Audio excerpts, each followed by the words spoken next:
नमस्कार, मैं हूं आपके साथ अपूर्वा सिंह। रात के 8 बज चुके हैं। वक्त हो गया है आपके खास शो सबसे बड़ा मुद्दा सबसे बड़ी बहस का। आज की बड़ी बहस होगी जिहादियों को जहन्नुम की जर्नी पर।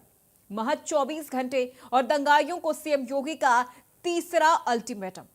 सूबे को हिंसा की आग में धकेलने का मंसूबा पाले बैठे जिहादियों को सीएम योगी ने एक चीज तो बता दी है कि प्रदेश में दंगाइयों का क्या हश्र होगा। अगर दंगा किया तो सीधे जहन्नुम का टिकट कटेगा। मुख्यमंत्री योगी आदित्यनाथ ने आज बेहद सख्त लहजे में चेतावनी दी है। उन्होंने कहा कि गजवाए हिंद भारत की धरती पर नहीं होगा और जो भी उपद्रव करेगा उसका जहन्नुम का टिकट कटवा दिया जाएगा। साफ है, अब ना अराजकता चलेगी, ना उपद्रवियों को छोड़ा जाएगा। योगी की चेतावनी सिर्फ शब्द नहीं बल्कि एक संदेश है उन ताकतों के लिए जो त्योहारों के नाम पर आग भड़काना चाहती है, उन मानसिकताओं के लिए जो दंगे और नफरत को राजनीति का औजार बना लेती है। मुख्यमंत्री ने कहा कि जो लोग सोचते हैं कि अराजकता उनका जन्म सिद्ध अधिकार है, उन्हें अब अपनी गलतफहमी दूर कर लेनी चाहिए, क्योंकि अब समय बदल चुका है। सरकार अब किसी को भी त्योहारों की आड़ में उपद्रव करने की इजाजत नहीं देगी और जो भी कानून तोड़ेगा उसे ऐसी सजा दी जाएगी कि आने वाली पीढ़ियां याद रखेंगी। अब सवाल यह है कि क्या योगी का यह ऐलान कानून व्यवस्था को और मजबूत करेगा या विरोधियों को यह सिर्फ डर की राजनीति लगेगी? क्या जहन्नुम का टिकट जैसी भाषा मजबूती का प्रतीक है या फिर टकराव का संकेत है? और सबसे बड़ा सवाल, क्या यह सख्ती यूपी में शांति का रास्ता खोलेगी या नए विवाद की बुनियाद रखेगी? और आज की बहस का मुद्दा साफ है, गजवाए हिंद नहीं चलेगा। आज इन्हीं सवालों के साथ चर्चा करेंगे, लेकिन उससे पहले आपको ये रिपोर्ट दिखाते हैं। अरे रहने दो बड़ी।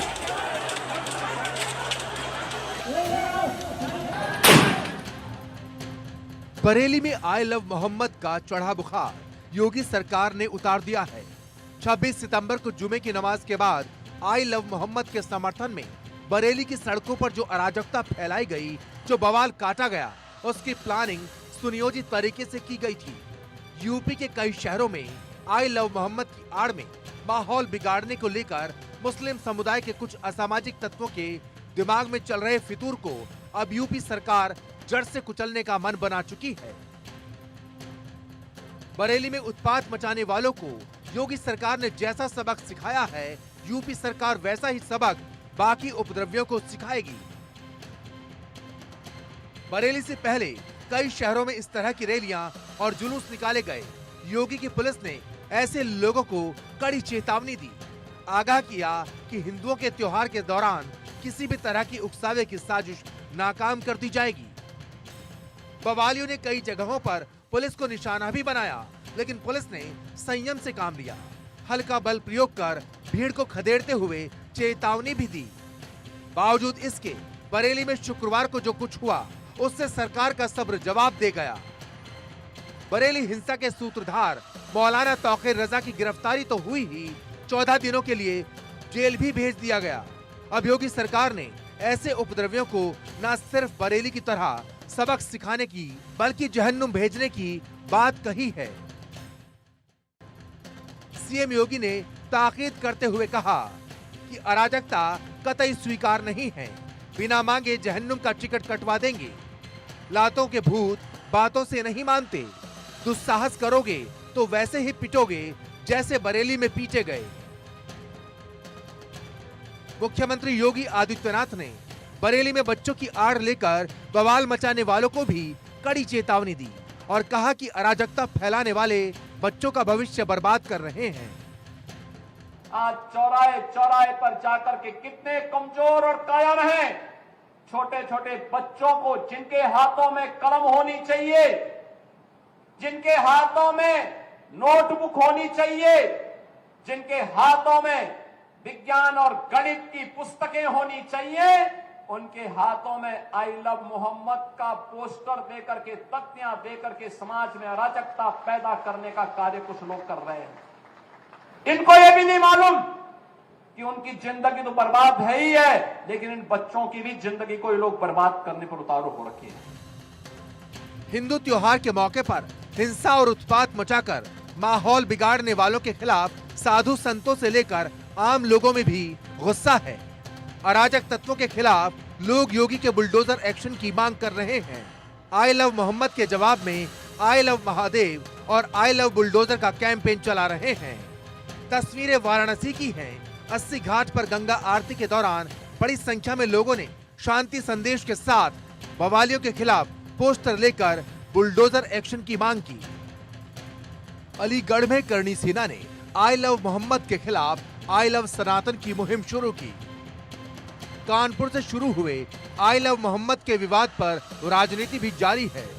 पिछले कई दिनों से आई लव मोहम्मद के नाम पर यूपी के शहर शहर में नफरत और धार्मिक उन्माद भड़काने की कोशिश की जा रही है, लेकिन AIMIM अध्यक्ष असदुद्दीन ओवैसी को इसमें कुछ भी गलत नहीं लगता।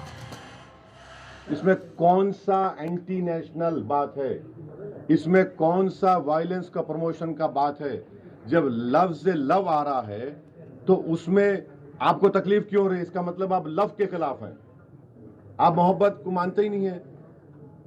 वो मुगल आजम का गाना था, जिंदाबाद जिंदाबाद मोहब्बत जिंदाबाद, दोबारा प्ले करना पड़ेगा इन लोगों के लिए। देखिए एक बात प्लीज समझिए, आर्टिकल 25 संविधान में क्या, फ्रीडम ऑफ रिलीजन।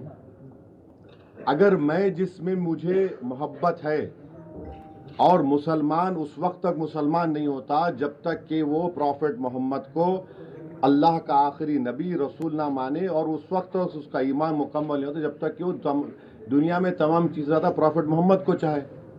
ये संघ परिवार और RSS बीजेपी के लोग कभी सोच भी रहे हैं कि भारत में 18-19 करोड़ मुसलमान रहते हैं, जो सब कॉन्टिनेंट हो या एशिया में सबसे ज्यादा यहां पर रहते हैं। आप क्या मैसेज दे रहे हैं दुनिया को, क्यों ऐसा कर रहे हैं भारत के बारे में आप लोग?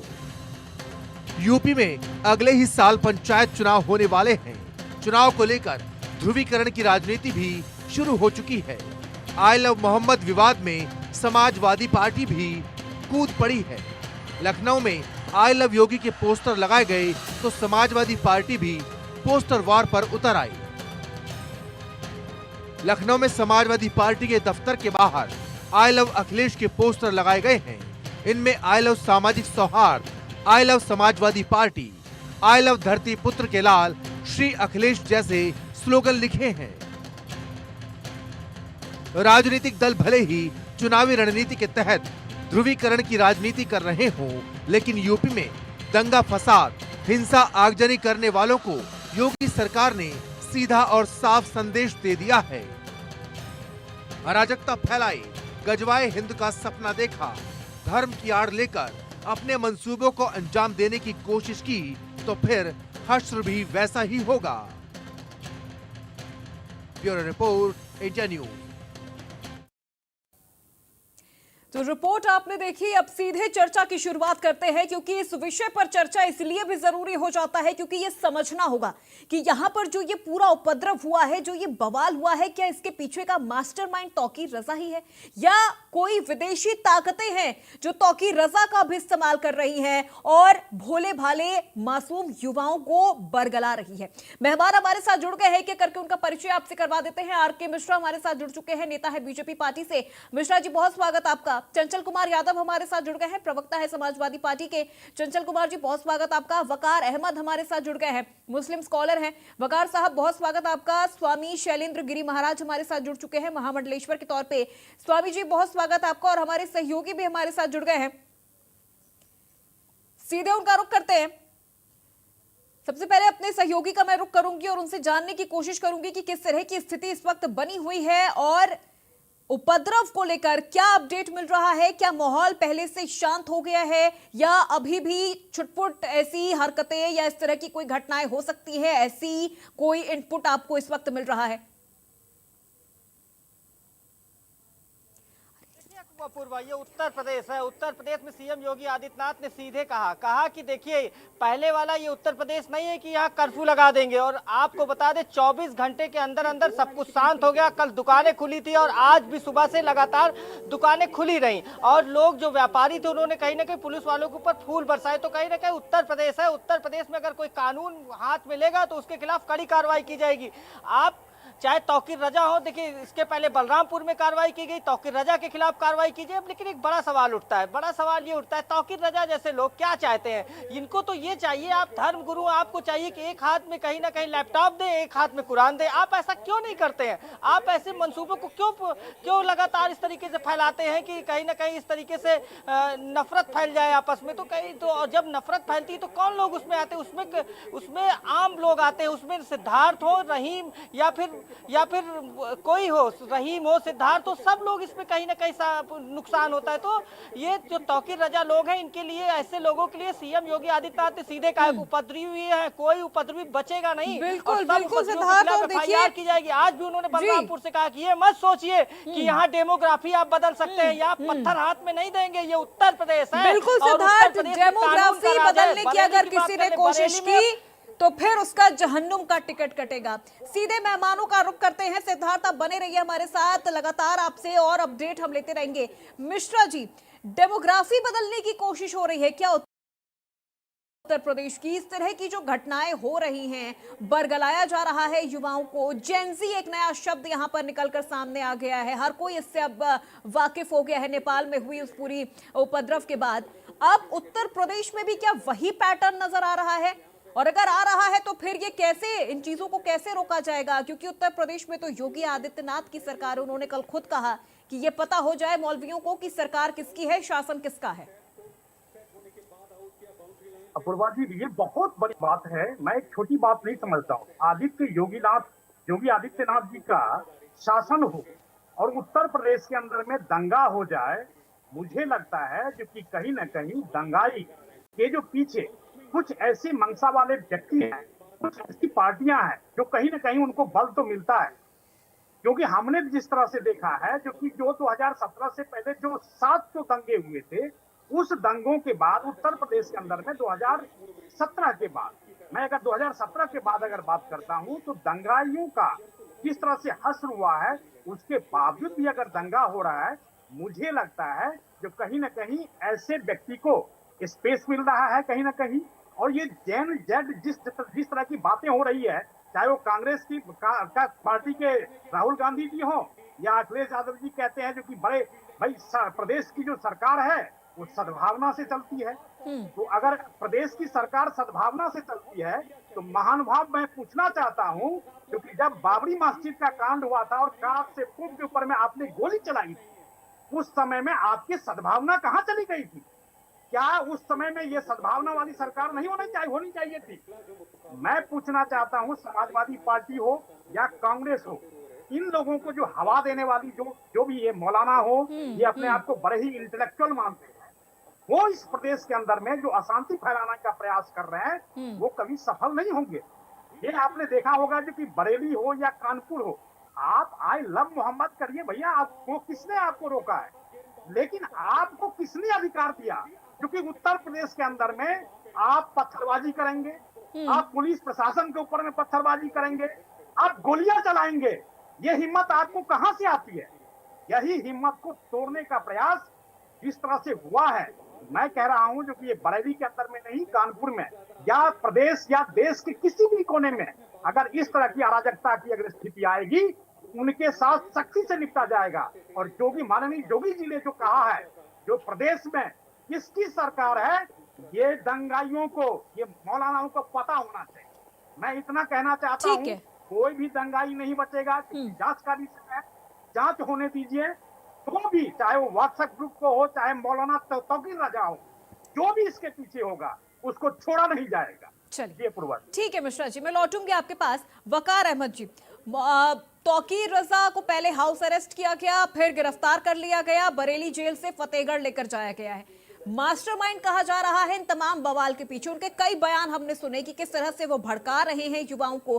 खुद तो नहीं उतरे सड़कों पे, खुद तो हाथ में बैनर पोस्टर लेकर नहीं उतरे लाठी डंडे खाने के लिए, लेकिन भोले भाले कम उम्र के जो युवा हैं उनको झोंक दिया इस आग में कि तुम जाओ आई लव मोहम्मद कहो, अगर बात बन गई तो ठीक, नहीं तो लाठी डंडे तुम खाना।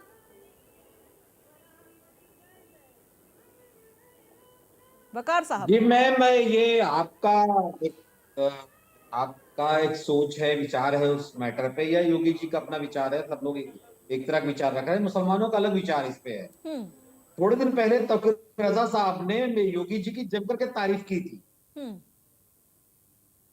और बिहार में इलेक्शन है और वहां कुछ सेकुलर पार्टियों के जरिए कोशिश हो रही थी कि मैटर हिंदू मुस्लिम ना होने पाए। हम्म। और लद्दाख में आप जान ही रहेंगे, सोनम वांगचुक जी क्या कॉल मचाए हुए थे वहां पे। हम्म।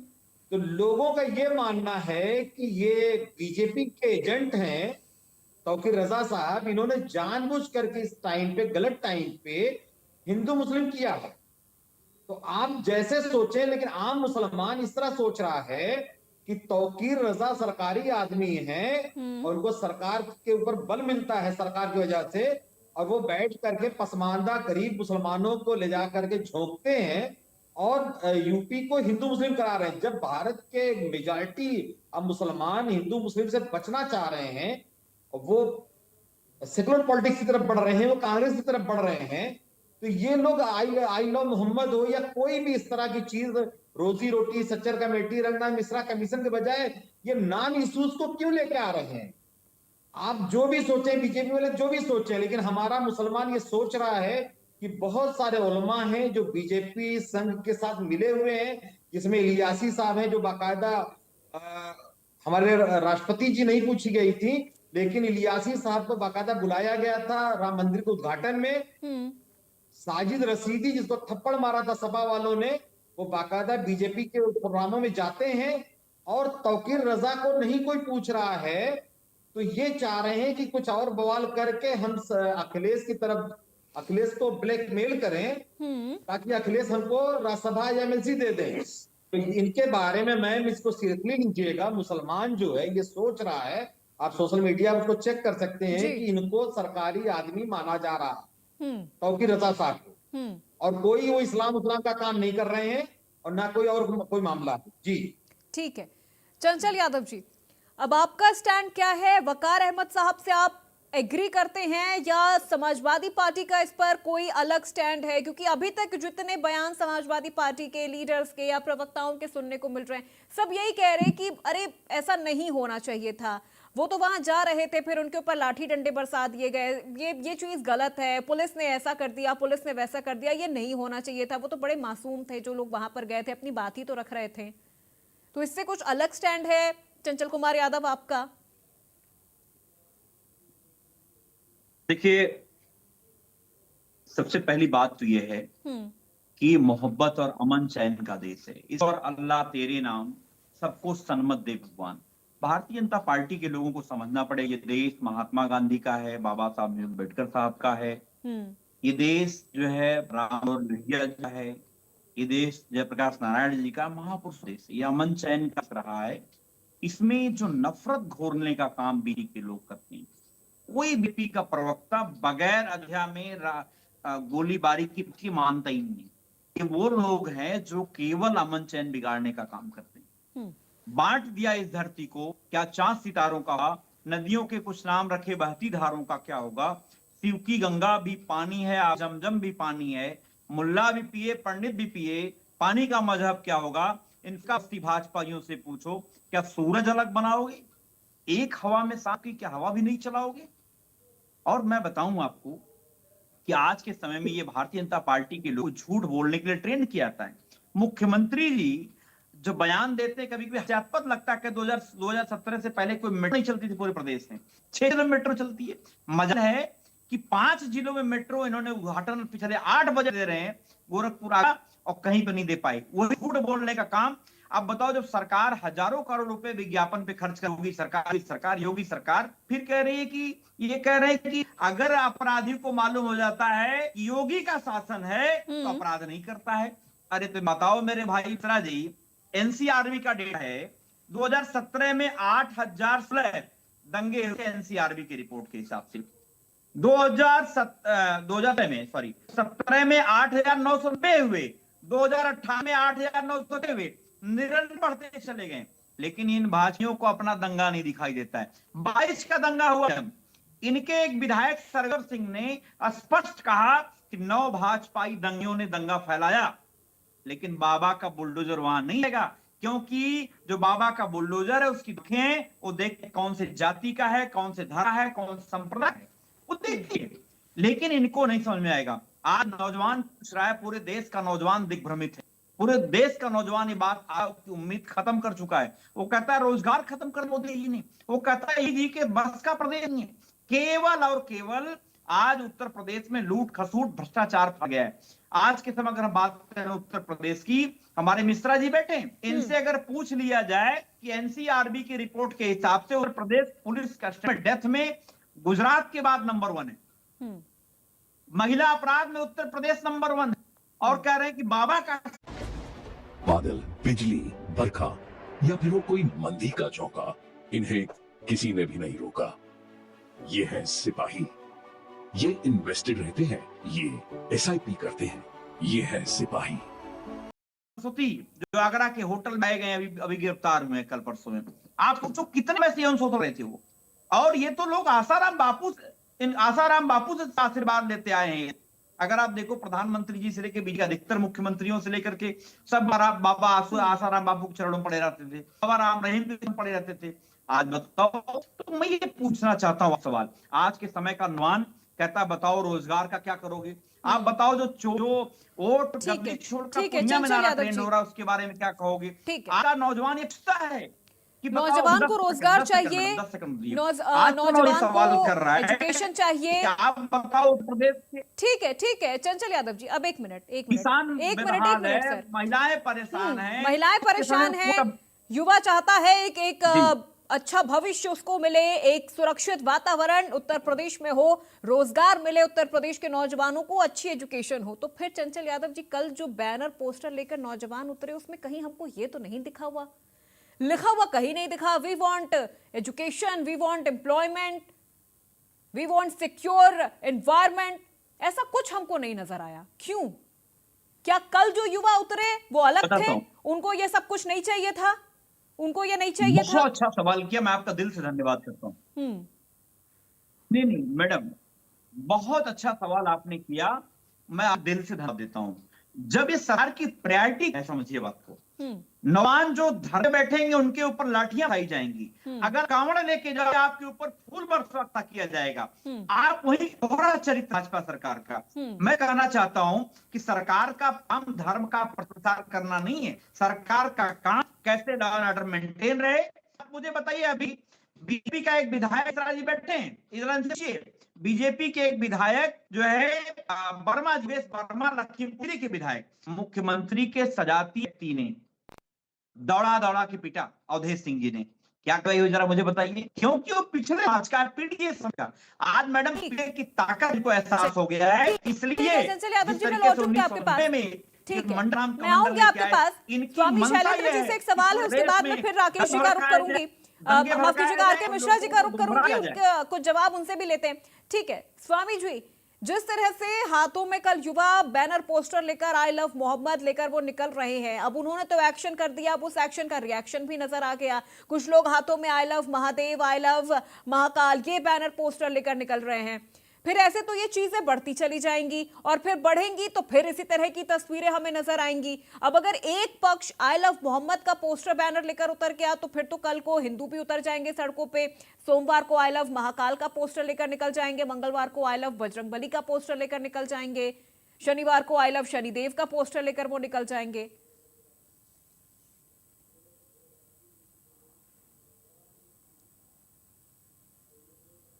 देखिए, प्रेम की एक नकारात्मक प्रतियोगिता जो है एक सुनियोजित षड्यंत्र के तहत की जा रही है।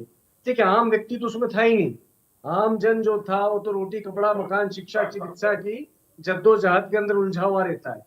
परंतु आपने शुरुआत में एक बात बोली कि जैन जी, आप देखिएगा हमारे विश्व का जो इतिहास हम देखते हैं तो उग्र राष्ट्रवाद और उग्र धर्मवाद, मैं रिपीट करूंगा, उग्र राष्ट्रवाद और उग्र धर्मवाद, ये जब भी षड्यंत्र के माध्यम से आगे बढ़ाना हो किसी विषय को, किसी राजनीतिक एजेंडे को, तो ऐसे समय पर यह कार्य करता है।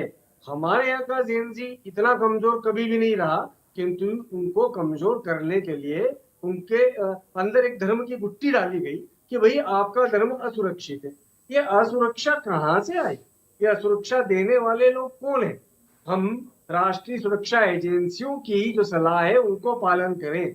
यदि उनको हम पालन करेंगे तो स्पष्ट हो जाएगा कि कहाँ पर षड्यंत्र चल रहे हैं और कहाँ पर नहीं चल रहे हैं। भीड़ के तो सिर अनेक होते हैं, दिमाग एक भी नहीं होता। तो और ये भीड़ इकट्ठा करने के लिए सरल माध्यम कोई सकारात्मक पहलू के साथ में राजनीतिज्ञ या षड्यंत्रकारी नहीं कर पा रहे। तो ऐसी स्थिति के अंदर धर्म का दुरुपयोग होकर के आए लो मोहम्मद, आए लो महाकाल, ये सब चीजें होंगी। तो सीधी बात है, योगी जी का डंडा चला, प्रसन्न हूँ। आप किसी भी प्रकार का, किसी भी पक्ष का हमारे लोकतंत्र के ऊपर आघात पहुंचाने वाली शक्ति यदि कोई है, हमारे संविधान का उल्लंघन करने वाले कुछ लोग होंगे, तो उन सब के ऊपर समानांतर रूप से उनका डंडा चलना चाहिए या शासन का डंडा चलना चाहिए। अब आप एक और चीज देखिएगा, हम इस उग्र राष्ट्रवाद, उग्र धर्मवाद के अंदर श्रीलंका को खत्म होता देख चुके हैं, डिक्लाइन ऑफ श्रीलंका हो गया। हमने बांग्लादेश की हाल में स्थिति देखी है, उसी उग्र राष्ट्रवाद, उग्र धर्मवाद के अंदर। हमने नेपाल के हाल फिलहाल के अंदर कुछ ही सप्ताह पूर्व क्या स्थिति देखी है। तो इसको एक वैश्विक रूप से भी आप समझिएगा, यह हमारे राष्ट्र के अंदर जहर घोलने का एक माध्यम बन सकता है, क्योंकि हमने उत्तर भारत के उत्तरी कोनों में भी देखा है, नॉर्थ ईस्ट के अंदर भी देखा है। हमने बोडो को बड़ी मुश्किल से कंट्रोल किया है, नक्सलाइट्स को हमने बड़ी मुश्किल से कंट्रोल किया है। ऐसे समय पर धर्म का काम सिर्फ और सिर्फ लोगों के अंदर सद्भाव और संभाव पैदा करना होना चाहिए। उस समय पर फतवे उन लोगों के खिलाफ यदि जारी हो जाते हैं ना, जिन्होंने हमारे लोगों के ऊपर हमला करा है, भारतीयों के ऊपर हमला करा है, हमारे जितने हिंदू धर्म गुरु है, वो कास्ट, क्रीड, कलर, यानी किसी भी जाति, बिरादरी की, धर्म की, संप्रदाय की भेदभाव के बिना जो पखर और मुखर होकर के बोलने लगेंगे ना, तो ये अपने आप इस प्रकार की नकारात्मक युद्ध को लाने वाली शक्तियां ध्वस्त हो जाएंगी। तो मैं तो यही कामना करूंगा सभी राजनीतिक दलों से, विशेष तौर पर, कि हम इन विषयों को उग्रता के आधार पर प्रदर्शित नहीं करें। हमें तो राष्ट्र के अंदर एक संवेदनात्मक माहौल सदैव ध्यान रखना है, क्योंकि यूनिवर्सिटी एंड डाइवर्सिटी वाला ये देश है। ठीक है महाराज जी। आर के मिश्रा जी, कुछ जवाब आप देना चाह रहे थे, लेकिन उससे पहले एक सवाल भी मेरा यहाँ पर है कि अपने आराध्य को, ठीक है हम सब पूछते हैं, हर किसी का अपना कोई आराध्य होगा, मेरा है, आपका है, वकार अहमद जी का है, चंचल कुमार जी का है। फिर जब हम अपने आराध्य को पूछते हैं, जब हम उनको मानते हैं, उनको याद करते हैं, तो फिर उनको याद करने का तरीका बड़ा सहनशील होता है, बहुत शांत होता है। आराध्य के नाम पर पथराव, ये हम क्या देख रहे हैं फिर उत्तर प्रदेश में, कि अपने आराध्य को याद कर रहे। ठीक है, आप आई लव मोहम्मद का बैनर, पोस्टर लेकर चल रहे हैं, दिखा रहे हैं, लहरा रहे हैं, ठीक है, सब कुछ ठीक है, सब कुछ एक्सेप्टेबल है। फिर पथराव कैसे हो जाता है? वहां से पेट्रोल बम कैसे बरामद हो जा रहे हैं, वहां से छर्रे कैसे बरामद हो जा रहे हैं? ये कौन सा तरीका है अपने आराध्य को याद करने का? अपूर्वा जी, देखिए, मैं आपको बड़ा ही स्पष्ट तरीके से कहना चाहता हूँ। जब भी आप देखेंगे, अभी चंचल जी हमको मतलब कह रहे थे, यहाँ पर बातें कर रहे थे, चंचल जी के जो शब्द थे उसमें आपने देखा होगा जो 85% ऐसे शब्द हमने देखे और हमने महसूस किया जो कि केवल जाति से कनेक्टेड है। वो कहीं ना कहीं हमें ये दिखाना चाहते हैं जो कि सब कुछ जाति ही है। और आपने देखा होगा जो कि अखिलेश जी का कुछ दिन पहले ही बयान था, और आप ही के चैनल पर हम डिबेट में भी बैठे हुए थे उस विषय को लेकर के, जब उन्होंने कहा था, नेपाल का उदाहरण दिया था, जो कि भारत के अंदर में भी इसी तरह की स्थिति बनेगी जब नवयुवक या युवक सड़क पे आएंगे। जन जज की बात कर रहे थे। मैं पूछना चाहता हूं इनसे, चंचल जी यहाँ पर बैठे हुए हैं, मैं पूछना चाहता हूं, भैया 2024 का लोकसभा चुनाव तो चला गया, संविधान आपने कहा था, नैरेटिव सेट कर रहे थे संविधान खतरे में है, आप कह रहे थे आरक्षण खतरे में है। अरे भैया, कौन सा अभी तक हो गया? भैया मुझे बताओ तो सही, संविधान कौन सा खतरे में हो गया? लोकतंत्र कौन सा खतरे में चला गया? कहां पर आरक्षण खत्म हो गया? आप जानते हैं इस तरह की जो पॉलिटिक्स है वो समाजवादी पार्टी को बिल्कुल सूट करती है, कांग्रेस को सूट करती है। आप पश्चिम बंगाल में चले जाएंगे, आप लद्दाख में देख करके चले जाएंगे, कांग्रेस हर ने भी एक जगह नया जहां पोस्टर पर निकाला है। आतंकवादियों का केस आर.के. वापस मिश्रा लिया जी, जाए। एक अपडेट मैं यहाँ कर दूं, कांग्रेस ने भी एक पोस्टर निकाला है, आई लव कॉन्स्टिट्यूशन करके। अब वो कॉन्स्टिट्यूशन से अपना प्यार जाहिर कर रहे हैं। आई लव, बिल्कुल मैं कह तो रहा हूं आपको, जो कि जब उन्होंने कहा संविधान खतरे में है, तो भैया मुझे बताओ तो सही, 2024 के बाद 2025 हो गया, एक साल से ऊपर हो गया। मन से बोल दो कि आई हेट मनुस्मृति बोल दो आप आज। नहीं, आप लोग जो है ना जाति आप बोल लो आज। जाति लेकर के अभी भी मंडल की ये बात कर बताओ, रहे थे। जाति आप लोगों को को नफरत शर्म आनी बांटने चाहिए वाला कौन सा भाई, ग्रंथ आप लोग को है? शर्म आनी चाहिए आप लोगों वो को। बताओ जाति कौन में ग्रंथ बांटने है? वाले आज आप लोग। बोल दो आप, मिश्रा जी, मैं जान आप लोग जाऊँ। अरे बरेली के जो मिश्रा जी कांड बोल हुए दीजिए हैं, ना, उसको आप बोलो आई condemn लव करो। I love I love Bareilly के जो कॉन्स्टिट्यूशन, कांड हुए हैं, I love Kanpur constitution of में इंडिया, बोलो हुए हैं, आप। उसको कंडेम करो। आप बोलो है ना। हिम्मत नहीं हिम्मत हो सकती। क्यों? अरे है क्योंकि हिम्मत। अखिलेश यादव जी का अरे डंडा भाई बोल दो चलेगा। ना, नहीं बोल सकते। आई हेट बरेली मनुस्मृति, के बोलो आप। कांड को आई condemn लव करो। Constitution of India. बरेली के कांड को कंडेम करो। बरेली अरे के कांड को भाई, कंडेम करो। मैडम जरा मुझे इनका जवाब कानपुर के दीजिए, कुछ हिंसा सवाल को मैंने मुझसे condemn प्रश्न करो। किए और मैं हमारी कह तो पार्टी रहा से किए, हूं, जवाब देना बहुत जरूरी है। नहीं हिम्मत है, नहीं मैडम, हिम्मत है। अखिलेश ये नाथूराम गोडसे को पूजने वाले ठीक है। लोग हैं। अखिलेश जी का ठीक ये है, सवाल नाथूराम जवाब गोडसे होगा, को मन ही काउंटर मन भी पूजने होगा, वाले लेकिन लोग हैं, अपनी इनसे अपनी क्या बारी बात में करेंगे जवाब आप? दीजिएगा, ज्यादा बेहतर होगा। चंचल मैडम, कुमार जी, मुझे ठीक है, अभी वकार अहमद जी की बारी है, वो भी कुछ कहना चाह रहे, एक बार उनकी भी बात है, मैडम सुन मुझे लेते जरा हैं। मौका दीजिए। ठीक है, ठीक है, करने से नहीं चंचल यादव चलेगा। जी, मैं आऊंगी आपके पास, मैं आऊंगी आपके पास। करने से नहीं चलेगा। ठीक है, थोड़ा सा सर पेशेंस रखे। वकार अहमद जी से भी मेरा सवाल है। वकार जी। अहमद जी, असली मुसलमान तो शांति और भाईचारे की बात करता है, आपका इस्लाम भी इसकी ही बात करता है। फिर जब सड़कों पर बैनर पोस्टर लेकर निकले, और यहां पर आप एक चीज यहां पर गौर करिएगा वकार अहमद साहब, युवाओं को बरगलाया गया है। 18 साल, 19 साल, 20, 22, 23 साल, हद से हद 25 साल तक के युवा यहां पर नजर आ रहे हैं। और बरेली की ही बात मैं कर लूं, बरेली में ही एक जगह और पर इसी तरह से बैनर पोस्टर लेकर लोग निकलते हैं, जुम्मे की नमाज खत्म होती है, वहां के कई लोगों की तरफ से ये स्टेटमेंट आया है कि हम वहां बहुत शांतिपूर्ण तरीके से हम अपनी वो रैली लेकर निकलते हैं। पुलिस वाले कहते हैं कि कोई उपद्रव मत करना, किसी तरह की कोई नारेबाजी यहां पर मत करना, और फिर निकल जाना। वो रैली तो वहां से शांतिपूर्ण तरीके से निकल जाती है। फिर ये दूसरी जगह ये बवाल होता है, पत्थरबाजी शुरू हो जाती है, और पथराव करते हुए लोग नजर भी आए हैं, लोग नजर आए हैं। और जो लोग वहां पर पहुंचते हैं, वकार साहब, ये चीज बहुत ध्यान से सुनिएगा, जो लोग वहां पहुंचते हैं उनमें से कितनों को तो ये पूरा मुद्दा पता ही नहीं था, उनको ये पता ही नहीं था। वो तो बस ये कह रहे थे कि कानपुर में होता है, हम आई लव मोहम्मद के पोस्टर लेकर वहां पे हमारे कुछ लोग निकलते हैं, उनके खिलाफ FIR हो जाती है, कुछ लोगों को अरेस्ट कर लिया गया है, हम तो उनको छुड़ाने के लिए बाहर आए हैं, हम सड़कों पर आए हैं।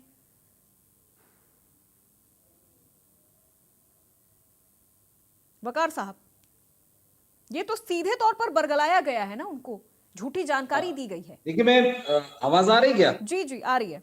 जी जी, देखिए मैं इसको नहीं मैं आपको बताऊं, हम लोग ठीक स्वतंत्र देव सिंह जी की एक प्रोग्राम था 2019 में, जब बहुत सारे लोग सड़कों पर उतर गए थे, उसमें बहुत सारे लोग मारे गए थे, 19, 20, 25 लड़के मारे गए थे 2019 में CA वाले प्रोटेस्ट में। उस पर भी बात आई थी कि इनको जो है सपा ने बहका दिया, तो किसी ने कहा कांग्रेस ने बहका दिया, अलग अलग बातें कही गई थी। लेकिन कभी कोई भी भारत के जो बड़े लोग हैं, सरकार है, बुद्धिजीवी हैं, वो मुसलमानों का या उनके बच्चों का माइंडसेट समझने की कोशिश नहीं कर रहे हैं। जब दिल्ली में कैबिनेट में एक भी मुसलमान मिनिस्टर नहीं है, यूपी कैबिनेट में एक भी मुसलमान मिनिस्टर नहीं है, जगह जगह जो एक हिस्सेदारी होना चाहिए, हमारी कोई हिस्सेदारी नहीं है, तो वो लड़के जो है सरकारी जॉब में हमारी कोई हिस्सेदारी नहीं है, 1%, 2% ज्यादा नहीं बढ़ पाते हैं। और भी जगह जगह अगर आपको कहीं धोबी बहुत मिलते हैं तो मुसलमान धोबी नहीं मिलेंगे। हम जिस इलाके में रहते हैं वहां पे मुसलमानों को किराए पे सरकारी जो बिल्डिंगें बनाई है मायावती ने, उनमें जो है अपार्टमेंट्स में, उनमें किराए पे जगह नहीं मिलती है, निकाल दिया जाता है, तो वो उनमें एक निराशा का भाव पैदा हो रहा है। मतलब इसलिए दंगा करोगे आप लोग, इसीलिए आप लोग दंगा करो। मिश्रा जी दंगा देखिए प्लीज, मैं क्या हुआ? छोटी जात का व्यक्ति हूँ मिश्रा जी, मैं आपका प्रजा हूँ मिश्रा जी। ये क्या कारण दे रहे हैं आप कह रहे हैं तो निराशा है मिश्रा जी, आप उधर मत लेके जाइए मुझे, गोली चलाएंगे, मतलब ये गजब का आप रिविजन दे रहे हैं भाई। ये क्या जी, साध्वी प्रज्ञा सिंह, आप जरा मुझे मौका दीजिएगा। ठीक है ठीक है, मैं तो कह रहा हूँ वकार जी की बात कंप्लीट हो जाए, फिर चंचल जी आप अपनी बात कंप्लीट करिएगा। ठीक है मिश्रा जी रुक जाइए, आरके मिश्रा जी रुक जाइए सर, वकार जी की अभी बारी है, अभी उनका वक्त है, अभी वो अपनी बात कंप्लीट करेंगे, फिर मैं चंचल जी का रुख करूंगी। एक एक करके अपनी अपनी बारी में बोलिए, अपना काउंटर उस वक्त रखिएगा। ठीक है वकार जी अपनी बात कंप्लीट करिए सर।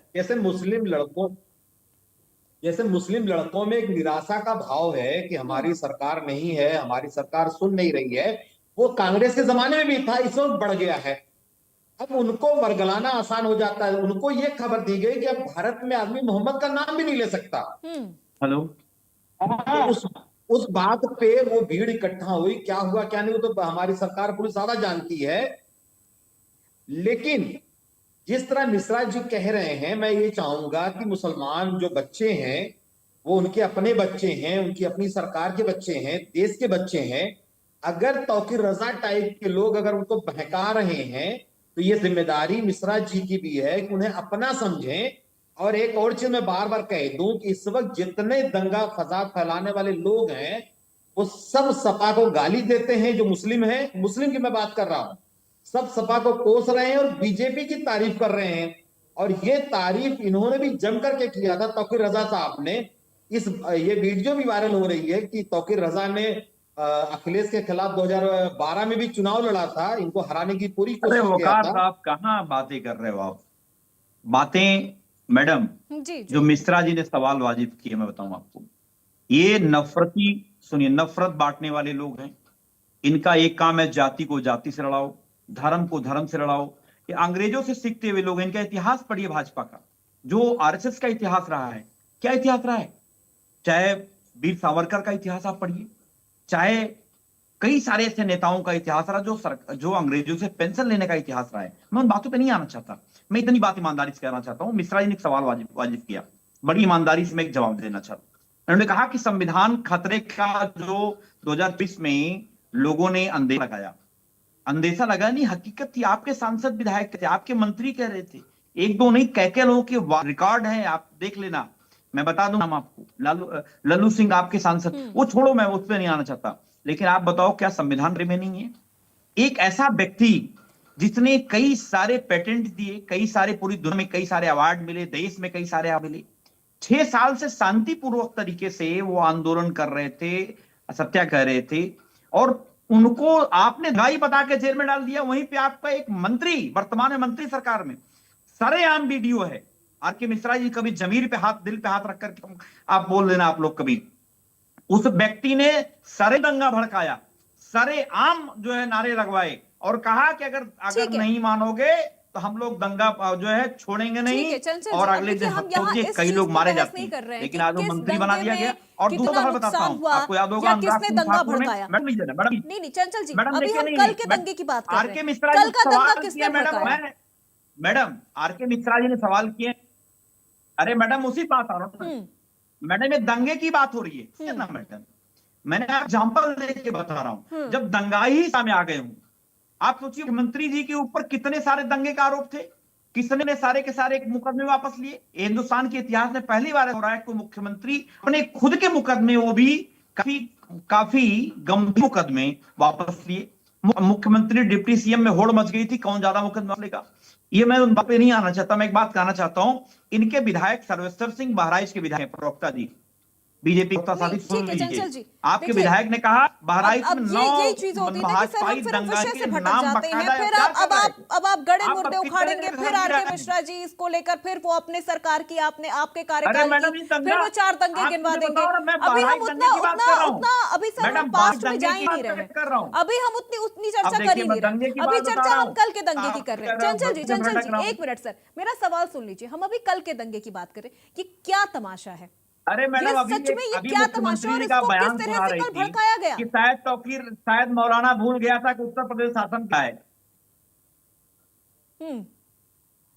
ये तमाशा बना के रख दिया है सरकार ने मैडम, ये तमाशा बना के सरकार ने रख दिया है, और यहाँ के नौजवानों को भ्रमित करने का काम हो रहा है। लेकिन नौजवान देखिए, अभी इनके एक निशिकांत दुबे जी ने कहा फिर कि कल जो आपने नहीं चंचल जी फिर आप कल जो नौजवान उतरे, कल जो नौजवान सड़कों पर उतरे, का, और क्या चंचल यादव जी सर 1 मिनट बात मेरी सुन लीजिए, सवाल मेरा सुन लीजिए। कल जो युवा सड़कों पर उतरे, जिनके सर फूटे, जिनके चोट लगी, जो पूरी तरह से घायल हुए हैं, उनकी जिम्मेदारी कौन लेगा सर? फिर उनकी जिम्मेदारी कौन लेगा? और उनको किसने भड़काया? और कल जब वो सड़कों पर उतरे, शांति तरीके से वो अपनी रैली लेकर जा सकते थे, अपना जुलूस लेकर वो जा सकते थे, अपनी बात रख सकते थे, फिर उनके बीच में से निकल के पत्थर किसने चला दिया? को लेनी पड़ेगी मैडम, सुनिए ना, इसकी जिम्मेदारी सरकार को लेनी पड़ेगी। नैतिकता के आधार पे इनको लेनी पड़ेगी जिम्मेदारी। क्यों ये जिम्मेदारी से क्यों भागते हैं? आप मुझे बताओ, जब इनका एक मंत्री ये बात कहता हो कि जेएनजी के लोगों ने अखिलेश यादव जी का घर उकसाने का काम करता हो, वो व्यक्ति, तो उस व्यक्ति के खिलाफ कोई कार्रवाई नहीं हो रही है।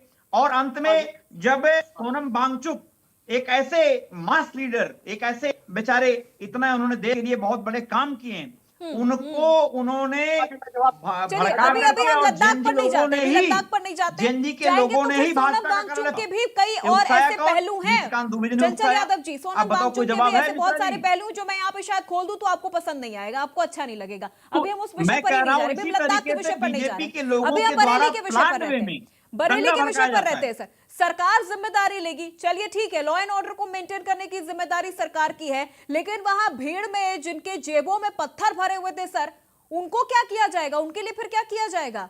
जिन्होंने पुलिस पर पथराव कर दिया, जिन्होंने छोटे छोटे बच्चों को आगे कर दिया, नहीं होगी तो किसकी जिम्मेदारी होगी?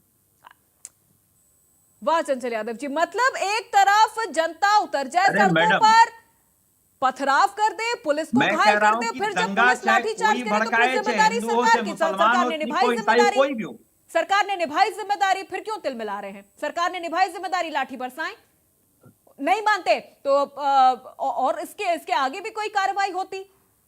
स्वामी जी, एक तरफ जब जब इस तरह की तस्वीरें हम देखते हैं, खासतौर पर जब हिंदू त्योहार होता है, अभी इस वक्त सर पे हिंदू त्योहार इस वक्त है, नवरात्र खत्म होगा, दशहरा खत्म होगा, दिवाली खत्म होंगे, उसके बाद छठ, काफी त्योहार है, ये चीजें क्यों नजर आ जाती हैं हर बार? और इन्हीं मौकों पर दूसरे पक्ष को अपना पूरा इस्लाम याद आ जाता है, अपना पूरा उनको उनके अंदर की जमीर जाग जाती है, पूरा मोहब्बत जो है वो उमड़ पड़ता है उनका।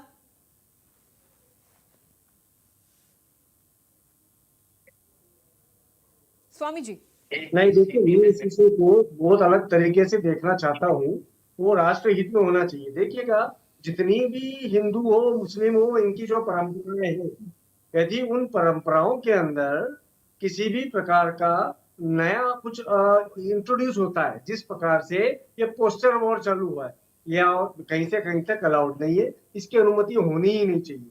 देखिएगा, परंपराओं को निर्वहन करना सबका अधिकार है, सब करें, किंतु उन परंपराओं के अंदर जब कोई नया स्वरूप देखे तो बात मान करके चले कि आने वाली पीढ़ी जो है उसको कहीं ना कहीं एक हवा मिल रही है और ईंधन डालने का काम कहीं और से हो रहा है। तो ये तो ईंधन डालने वाला काम कहीं ना कहीं से हुआ है। रही बात हिंदू त्योहारों की, तो आप एक चीज देखिएगा, हर त्योहार अपनी मर्यादा रखता है। आपने कभी सुना हिंदू त्योहारों के अंदर किसी भी प्रकार की कोई उन्मादी भीड़ ने कहीं पर आक्रमण किया? नहीं के बराबर ऐसी घटनाएं हुई होंगी। दिक्कत ये नहीं है, हमारे यहाँ का मुस्लिम भी मैक्सिमम जो है वो तो शांति पसंद है, किंतु उनके जो युवा है, जिसे वकार जी ने अभी कहा, उनके युवाओं को मिसगाइड करने वाले लोग कौन है, इसको ट्रेस आउट करना चाहिए। वो हम निकाल करके ले आएंगे ना, तो उसके बाद में मान करके चलिए कि हमारा परमानेंट सॉल्यूशन तैयार है। हमें अब समस्या का निदान मूल से करना है, उसको सिर्फ सतही तौर के ऊपर एक दूसरे पे आक्षेप लगा करके उसने लिखा हेलो मोहम्मद, तो इधर लिख देगा हेलो महाकाल।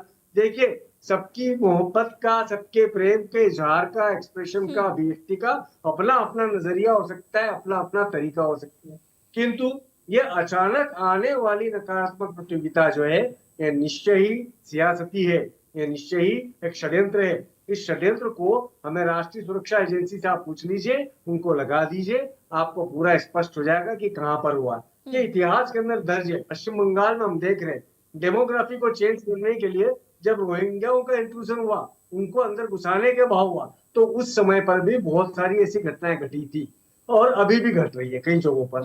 तो हमें नहीं देखना है कि हम बाहर की किसी षड्यंत्र की जवाब के अंदर हम परस्पर एक दूसरे के साथ में दंगा करने लग जाए। हमारे साथ अन्याय हो रहा है तो इसका मतलब ये नहीं होगा कि हम दंगा कर दें, उसका मतलब ये होगा हम लोकतांत्रिक तरीके के साथ में अपने आप को प्रखर बनाए और राष्ट्रीयता के अंदर मुख्य धारा में चल करके रहे। यही मेरी कामना है जी। ठीक है, आर.के. मिश्रा जी, अभी खूब तेजी से I love Mohammad, I love Mahakal, I love Mahadev चल रहा है, फिर यही कुछ लोग होंगे, यही मैं कुछ लोग ही कहूंगी क्योंकि सारे इसमें ऐसे नहीं है, ना सारे मुस्लिम समुदाय के लोग ऐसे हैं, ना ही हिंदू समुदाय के लोग ऐसे ही कुछ चुनिंदा लोग होंगे सर। फिर 14 फरवरी आपको भी पता ही होगा कि किस तरह से प्यार मोहब्बत वाला दिन होता है, उस दिन हाथों में लाठी डंडा लेके निकल जाएंगे, कहेंगे ये तो पाश्चात्य संस्कृति है, आप कैसे किसी को आई लव यू बोल सकते हैं? अभी तो I love Mohammad, I love Mahakal खूब उमड़ रहा है, उमड़ घुमड़ के एकदम हावी हो गया सिर पे। अपने ईश्वर को याद करना, उसका प्रचार प्रसार करना एक तरीका होता है, एक शांतिपूर्ण तरीका होता है। इस तरह से नहीं कि सड़कों पर बैनर पोस्टर लेकर निकल जाए, जुम्मे की नमाज करे, उसके बाद एकदम से मोहब्बत उमड़ जाए, फिर बिना किसी नोटिस के, बिना किसी अनुमति के, बिना किसी इजाजत के सड़कों पर उतर जाए। ये कैसी मोहब्बत है?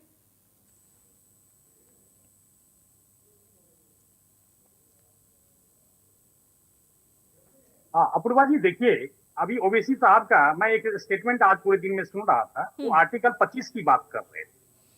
बिल्कुल है, आर्टिकल 25 में बिल्कुल स्पष्ट तौर पर लिखा हुआ है, लेकिन इसका मतलब तो ये नहीं है। आर्टिकल 25 के ऊपर में आपने उस चीज को तो कोट तो किया, लेकिन उसमें ये भी तो लिखा हुआ है जो कि आप अगर प्रचार प्रसार करते हैं, धार्मिक स्वतंत्रता है, तो आप जो है सो किसी दूसरे के धर्म के ऊपर में, जब भी नवरात्रा होगी, जब भी हनुमान जयंती होगी, आप देखेंगे इस तरह की भावना भड़काने वाले भी और इसमें बहने वाले भी बहुत हो जाते हैं, और उसको सही ठहराने के लिए समाजवादी पार्टी सबसे आगे रखती है।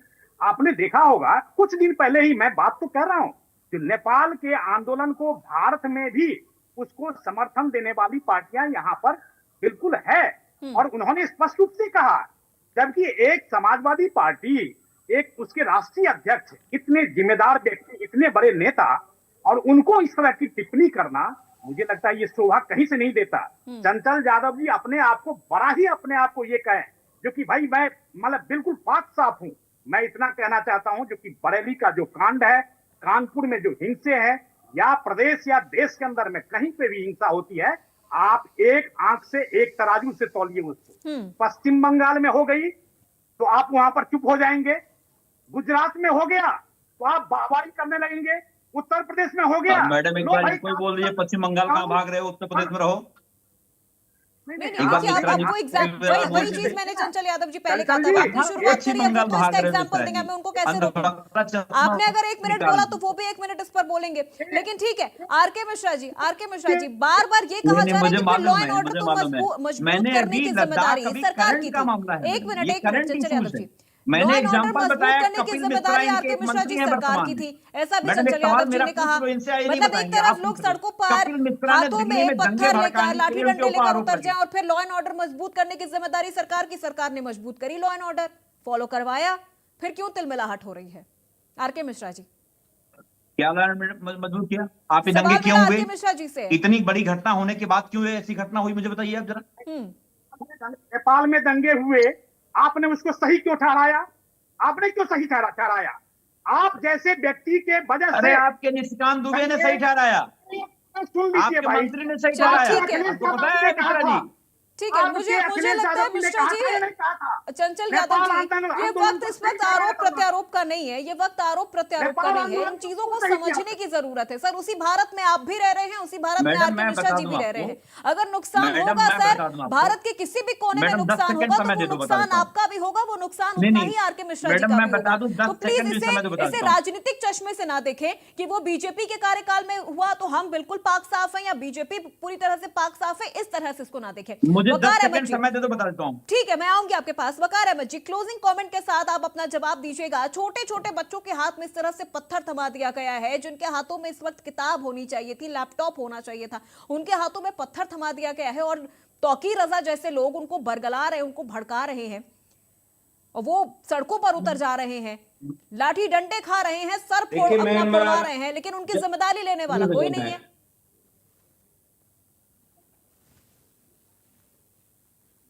देखिए मैम, पहली बात तो ये जान लीजिए कि चाहे कांग्रेस की सरकार रही हो, चाहे मौजूदा बीजेपी की सरकार, मुसलमानों के साथ ये लगातार सौतेला व्यवहार करते रहे हैं। और एक बड़ा मशहूर शेर है कि नेहरू ऐसे मिले मुसलमानों से आजादी के बाद जैसे कोई बाप मिलता हो दूसरी शादी के बाद। तो नेहरू के ने भी जितना कर सकते थे मुसलमानों के खिलाफ उन्होंने किया।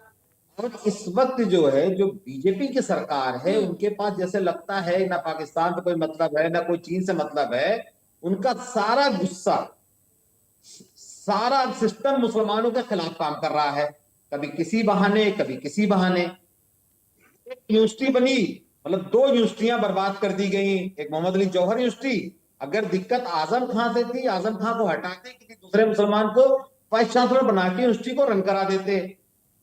इसी तरह एक गुलकार यूनिवर्सिटी थी, उसको भी पूरी तरीके से बर्बाद कर दिया गया। अगर उसका जो हेड है वो गलत है तो किसी नए को अधिग्रहण करके किसी नए को उसमें बना देते।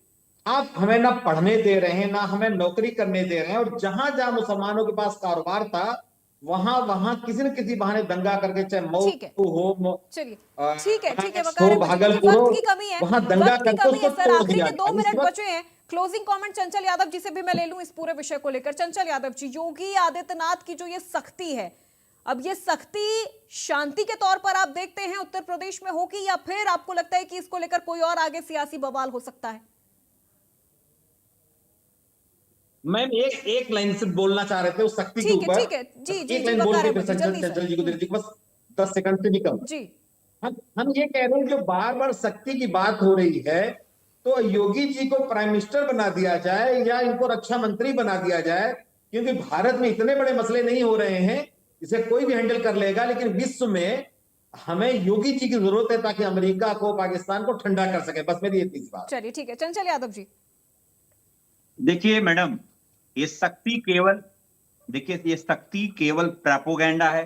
अगर शक्ति होती तो सोनभद्र में उम्भा कांड नहीं होता, शक्ति होती तो बहराइच का दंगा नहीं होता, कानपुर में दंगा ना होता, बरेली में दंगा ना होता, संभल में दंगा ना होता। ये केवल ड्रामेबाजी है। अगर इनसे ईमानदारी से पूछिए कि जो दंगे हुए उसके खिलाफ आपने ईमानदारी से कार्रवाई कैसी की। मैंने आपको एग्जांपल बताया, विधायक का पिट है, लेकिन इनके कान में अगर जूं शक्ति होती तो फिर संभल के दंगे नहीं होते, शक्ति होती तो फिर बाकी राज्यों, बाकी जिलों में जो दंगे हैं वो नहीं होते। लेकिन उसके बावजूद भी देखिए चंचल यादव जी, दंगे हुए हैं, छतों से पत्थर बरामद हुए हैं, लोगों की छतों पर जाकर अब आप योगी आदित्यनाथ पत्थर नहीं ढूंढेंगे सर। ठीक है, छोटे बच्चों को और महिलाओं को आगे करके अगर दंगे इस तरह से होते हैं तो फिर सरकार जब सख्ती दिखाती तो फिर मिलाने की जरूरत नहीं है। महाराज जी, इस पूरी सख्ती को आप किस तरह से देख रहे हो उत्तर प्रदेश में? सख्ती से शांति आएगी उत्तर प्रदेश में? कौन तिल मिला रहा है मैडम? एक मिनट चंचल यादव जी, आपकी बारी खत्म सर, आपकी बारी खत्म। अभी महाराज जी से मेरा सवाल है, महाराज जी से नहीं सर, आपने अपनी बारी में बोलिए सर। देखिए वैसी वक्त की कमी है, वक्त की कमी है सर। महाराज जी क्लोजिंग कमेंट इस पूरे विषय पर। देखिए अरे मैडम, शक्ति 100 बार आप बोल चुके। अरे एक मिनट चंचल है, यादव जी, शक्ति है। चंचल यादव जी रुक जाइए सर, अपनी बारी में बोलिएगा। लॉ एंड ऑर्डर तो हमेशा, law and order law and order तो हमेशा सख्त होना चाहिए, निष्पक्ष होना चाहिए, ट्रांसपेरेंट होना चाहिए, और ये निरंतर रूप से हम ऐसा करते चले जाए। सिर्फ उत्तर प्रदेश नहीं, पूरे भारत पे लागू होना चाहिए। ठीक है Mishra ji, law and order मजबूत करने की जरूरत है, मजबूत किया जा मैडम, रहा अगर है, और फिर शक्ति जब होती ना तो मजबूती के उत्तर साथ प्रदेश महिला लॉ एंड अपराध ऑर्डर में को नंबर 1 नहीं इम्प्लीमेंट होता। किया जाता है तो फिर अगर कुछ लोग शक्ति हैं होती जिनको तो काफी पुलिस ज्यादा शेड्यूल डेथ में नंबर 1 मिर्ची लग नहीं जाती होता। है। नहीं चंचल यादव जी, मीडिया में से जाते हो आप लोग। सर रुक जाइए चंचल यादव जी, अभी आपकी बारी नहीं है। अभी मेरा सवाल मिश्रा जी से है, क्लोजिंग कमेंट ले रही हूँ सर, चर्चा को यहीं पर समाप्त। अरे मैडम, क्या मिर्ची लग जाती है? आप मुझे बताओ ना, उत्तर प्रदेश के शासन में वुमेन पावर लाइन आई, अखिलेश यादव जी के शासन में वुमेन पावर लाइन आई। सर चलिए अभी देखिए, अभी अगर ये चर्चा भी और लंबी होती ना तो मैं आपको पूरे दंगों की लिस्ट भी दे देती सर, जो भी हुए हैं अभी समाजवादी पार्टी के दौरान हुए थे जो तमाम दंगे। अब रुक जाइए सर, रुक जाइए चंचल यादव जी, एक शब्द तो आपसे बोला नहीं गया दंगाइयों के खिलाफ, एक शब्द आपसे बोला नहीं गया सुमैया राणा के खिलाफ, एक शब्द आपसे ये यहाँ पर तौकीर रजा के खिलाफ बोला नहीं गया। अब आप यहाँ पर फिर यही तिलमिलाहट होती है सर। मिश्रा जी की बात कंप्लीट हो जाने दीजिए, मिश्रा जी की बारी है सर, रुक जाइए चंचल यादव जी। शक्ति चिल्लाए पड़े हो आप। चंचल यादव जी, अगर शक्ति होती अभी पूरी डिबेट यहाँ शांति तरीके से सुलझी है, क्यों सर फिर यहाँ पर एकदम? कौन नहीं जानता है बाबा का शासन है? चलिए मिश्रा जी क्लोजिंग कमेंट दीजिए सर। अरे मैडम, शांति से ही सवाल पूछ रहा हूं। आप लोगों की तरह हम लोग सरकार के चाटुकार नहीं, कम से कम पत्रकारिता करिए। मिश्रा जी से पूछिए, आप में डाल के सवाल, क्या बताओ मिश्रा जी दंगे क्यों हो रहे सकती है? अभी उन्होंने अखिलेश ने लिखा आई लव अखिलेश। मैं कहना चाहता हूं, ऐसे कोई भी व्यक्ति अगर दंगा को परस्त, अगर कोई भी दंगाइयों का फेवर भी करेंगे, उनको भी नहीं छोड़ा जाएगा। तो बताओ ना, बहराइच में जो दंगा भड़काया बीजेपी के लोगों ने, क्या कार्रवाई की आपने? करने के लिए जो भी आपके विधायक जाएगा किया की अप्रूवल। ठीक है, चलिए बहुत शुक्रिया सभी मेहमानों का। देखिए वक्त इतनी इजाजत दे रहा है, इस चर्चा को यहीं पर समाप्त करना होगा। आर.के. मिश्रा जी, चंचल कुमार यादव जी, वकार अहमद जी और स्वामी शैलेंद्र गिरी महाराज जी, योगी सरकार का संदेश पूरी तरह से साफ है। यहां पर अगर किसी ने भी उत्तर प्रदेश के लॉ एंड ऑर्डर को खराब करने की, उत्तर प्रदेश की शांति को यहां पर खराब करने की कोशिश की तो उसका सीधे जहन्नुम का टिकट कटेगा।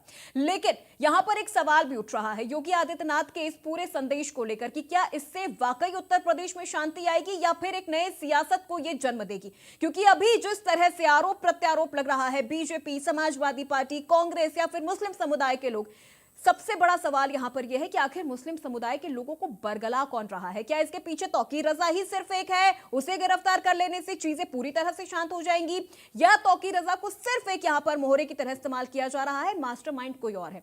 और अगर सीएम योगी आदित्यनाथ ने अगर अपनी वो सख्ती दिखाई जिसका वो बार बार जिक्र कर रहे हैं, तो फिर उसका अंजाम क्या होगा, ये देखने वाली बात होगी। तो मेरे साथ आज की इस चर्चा में बस इतना ही। प्रदेश की तमाम खबरों के लिए आप देखते रहिए इंडिया न्यूज उत्तर प्रदेश उत्तराखंड।